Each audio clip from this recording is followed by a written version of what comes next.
준서쌤이 생각하는 겨울특강 때 가장 실력을 많이 늘릴 수 있는 극강의 비법. 극강의 비법이라고 하면 뭐 MBTI로 얘기하면 가급적이면 이 성향이 조금 더 나은 것 같기도 하고요. 아, 그럼 아이 친구들은 좀 실망을 할 수도.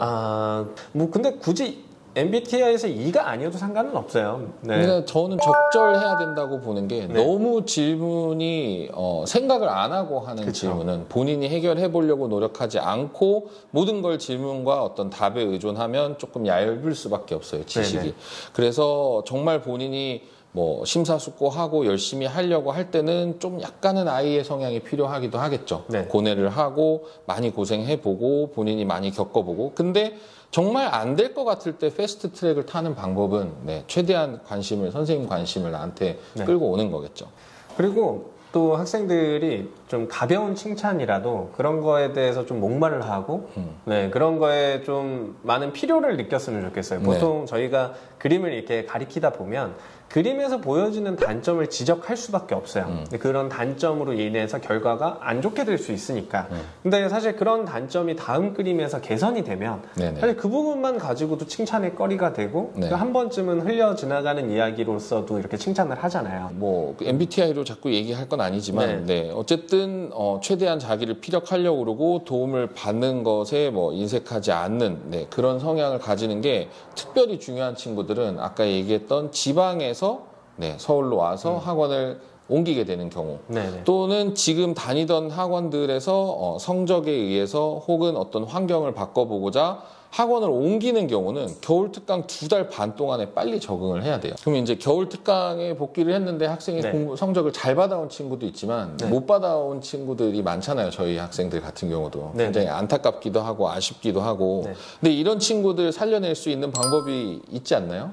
일단 성적표를 잘 들여다보고 학교의 전형들을 또 샅샅이 살펴보다 보면 어디든지 결국에 솟아날 구멍은 다 존재를 하더라고요. 그러니까 면밀히 본다는 거는 이제 가채점도 있지만 이제 성적표가 나왔을 때 백분이나 표준 점수나 이런 것들로 변할 수 있는 것들이 있다는 거죠. 네네. 예를 들어서 4년 전에 건대 간 친구는 영어가 6등급이었어요.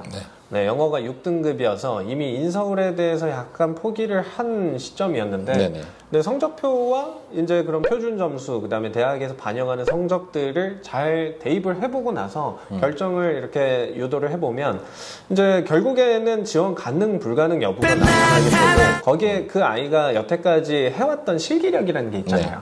그래서 그런 것들을 이제 종합해서 어떤 대학을 쓸지에 대해서 이제 결정을 하게 되는 건데 뭐 건국대가 영어가 적게 들어간다. 이거는 이제 거의 모든 학원들에서 대부분 다 알고 아는 있는 거고. 부분. 네, 뭐 서울여대, 덕성여대 등에서 표준 점수들이 어떻게 들어가는지도 결국에는 계산을 해보면 다 데이터가 나오는 거고. 그래서 특정 어떤 한 과목이 망했다라 그래서 본인의 목표가 완전히 무너지는 경우는 거의 없다라고 봐요. 뭐 전 과목이 무너졌다 하더라도 그러면 뭐 성적을 조금 덜 보고 실기 비중을 많이 보는 학교들을 또 빨리 추려서 찾아내야 되니까 그거를 좀 알 수 있으려면 가채점과 마찬가지로 수능 성적표 나오는 날 빠르게 학교에서 받아서 선생님들한테 전달해 주는 게 제일 중요한 거겠네요. 저희 학원에는 고3도 있지만 재수, 삼수생들도 많이 있잖아요.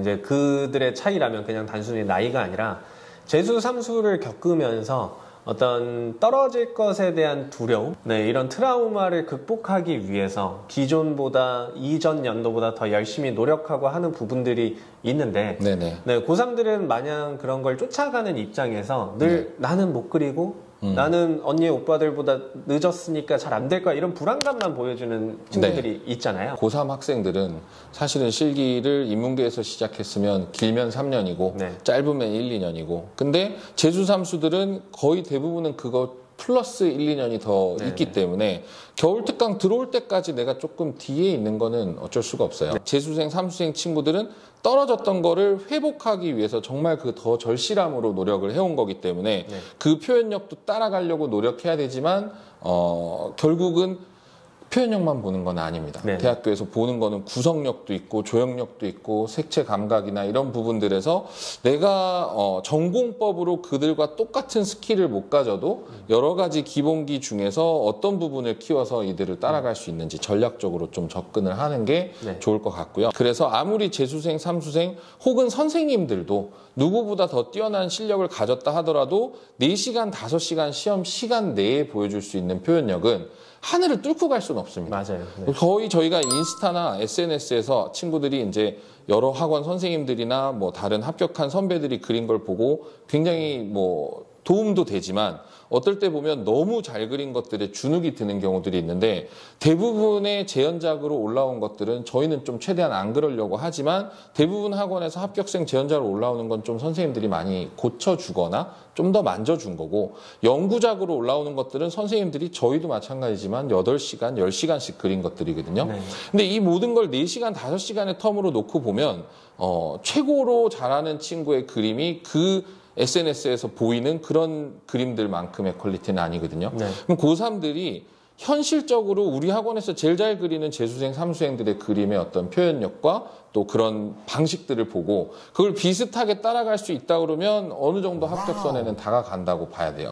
네, 제가 생각하는 고3들의 그런 부담감은 조금 그냥 자기를 너무 낮춰서 생각하는 거일 수 있다고 생각을 하는데 재수를 하고 삼수를 하는 사람들은 그 고3이었던 시절에 무언가 단점을 극복하지 못했기 때문에 현재의 위치에 있다고 생각이 들어요. 그래서 학생들은 시험 전날까지만 성장하는 게 아니라 시험을 치르면서도 성장을 하잖아요. 그래서 저희가 이렇게 경험을 해보면 가군까지는 좀 아쉬웠던 친구가 가군을 지나고 마다군에 갑자기 다 합격을 할 수준이 돼서 합격을 해주는 경우들도 있고 그래서 그런 성장들은 조금 더 긴 시간을 두고 지속되는 것이기 때문에 그런 어떤 재수, 삼수생들의 지금 현실적인 현재의 어떤 실기력을 두고 평가하기보다는 긴장감을 놓지 않고 지속할 수 있는 어떤 마음과 어떤 그 신체의 컨트롤 네, 그런 것들이 굉장히 중요할 것 같습니다. 네, 원장님 그러면 마지막으로 이제 겨울 특강에 대해서 이야기를 이렇게 쭉 해왔으니까 네, 그냥 겨울 특강에 대해서 해주고 싶은 이야기 그냥 네, 마지막으로 했으면 좋겠는데요. 네, 일단 수능 성적이 나온 다음에 우리가 이 겨울 특강을 맞는 거기 때문에 성적은 사실은 이제 개체량 체급을 정하는 내가 뭐 좀 헤비급이면 최상위권 학교를 치는 거고 미들급이면 중위권 학교를 치는 그런 정도의 체급으로 보면 되고요. 이거를 그 시합에서 이겨내는 거는 정말 파이팅 기술은 실기력이거든요. 이 겨울 특강은 그 실기력을 극대화시킬 수 있는 마지막 찬스이자 기회이기 때문에 이 순간을 잘 잡으면 진짜 겨울 특강 들어오고 연필 처음 잡았던 미술 처음 시작했던 친구가 대학을 간 것도 불과 5, 6년 전이고 겨울 특강 때 다른 학원에서 수능 점수 낮다고 여러 학원에서 좌절한 다음에 저희 학원에 와서 오히려 최상위권 학교로 다시 엎어친 경우도 우리 신예 강사 같은 경우도 겨울 특강 때 성공하는 케이스들이 있어요. 그래서 저는 겨울 특강만 가지고 모든 걸 다 해낼 수 있다. 뭐 그냥 오기만 하면 다 이루어진다 이건 아니지만 겨울 특강을 기회 삼아서 끊임없이 노력하면 불가능한 건 없다고 생각합니다. 저는 학생들이 분명히 지금 어디로 학원을 선택을 해야 될까 이 고민을 많이 하고 있다라고 생각이 드는데요.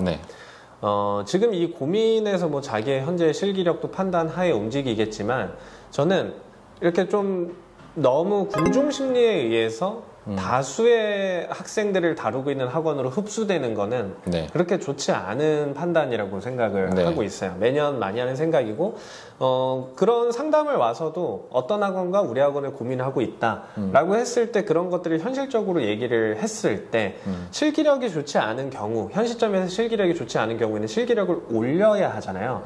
근데 그런 다수의 학원에 섞여버리게 되면 흔히 얘기해서 그냥 병풍이 되어버리는 상황들도 많이 있기 때문에 어떤 곳에 가느냐에 따라서 병풍이 될 수도 있지만 어떤 곳에선 보다 따뜻하게 케어받고 성장을 만들어주면서 가장 중요한 학생이 될 수도 있죠. 가장 중요한 합격을 만들어내는 학생이 될 수도 있는 것이기 때문에 그런 마지막 겨울 특강을 어디서 보내야 할까라는 어떤 질문에 여러 학원들을 고민해 보면서 자기한테 적당한 규모 적당한 학원, 어떤 적당한 학생 수와 적당한 선생님이 있는 곳을 좀 현명하게 판단하셨으면 좋겠다가 제 생각입니다. 네, 오늘은 겨울 특강에 대해서 좀 알아보는 시간을 가졌고요. 사실 저희가 이렇게 이야기를 많이 풀어놨음에도 이게 너무 개개인적으로 들어가는 입시이다 보니까 또 필요한 이야기는 이 영상을 통해 다 담을 수가 없는 게 현실이에요. 그래서 이 영상을 시청하시고 나서 좀 궁금하신 것 혹은 겨울 특강 때 저희 학원에서 겨울을 보내겠다라고 좀 생각이 드는 학부모님들은 언제든지 학원으로 연락 주시면 좋을 것 같습니다. 네, 이번 영상은 여기서 마무리하고요. 다음 영상은 조금 더 좋은 영상으로 찾아뵙도록 하겠습니다. 네, 구독과 좋아요는 산소입니다. 감사합니다.